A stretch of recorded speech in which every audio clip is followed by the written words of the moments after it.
అనగనగా ఒక అడవిలో ఒక బలమైన సింహం ఉండేది.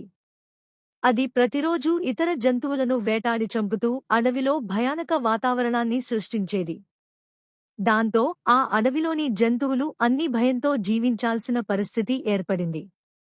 చివరకు జంతువులన్నీ కలిసి ఒక సమావేశం ఏర్పాటు చేసుకున్నాయి. సింహంతో ఒక ఒప్పందం చేసుకోవాలని నిర్ణయించాయి. ప్రతిరోజూ ఒక జంతువు స్వయంగా సింహానికి ఆహారంగా వెళ్తుందని, దాంతో వేటాడడం ఆపాలని సింహాన్ని కోరాయి.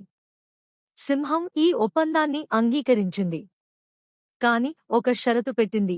ఏ రోజైనా ఆహారం ఆలస్యమైతే మొత్తం అడవిని నాశనం చేస్తానని హెచ్చరించింది. రోజూ ఒక జంతువు సింహానికి ఆహారంగా వెళ్తున్నాయి. రోజులు సాఫీగా సాగుతున్నాయి. ఒకరోజు ఒక తెలివైన కుందేలు వంతు వచ్చింది. చనిపోవడం ఇష్టం లేని ఆ కుందేలు ఒక చక్కని ఉపాయం ఆలోచించింది.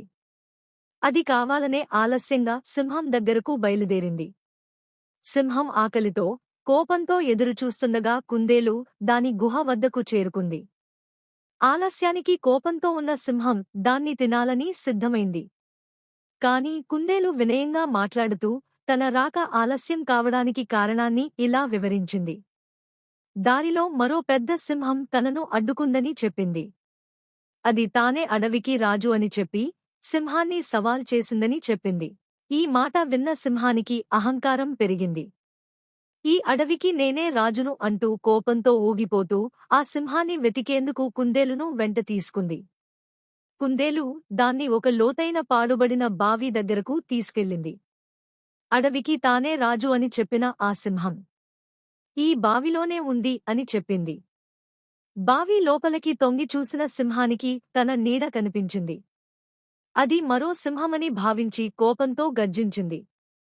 బావిలో ప్రతిధ్వని తిరిగి రావడంతో మరింత కోపం పెరిగింది. అహంకారంతో నిండిన సింహం ఆ నీడ సింహాన్ని చంపేందుకు బావిలోకి దూకింది. కాని అది లోతైన బావి కావడంతో మునిగి అక్కడికక్కడే మరణించింది.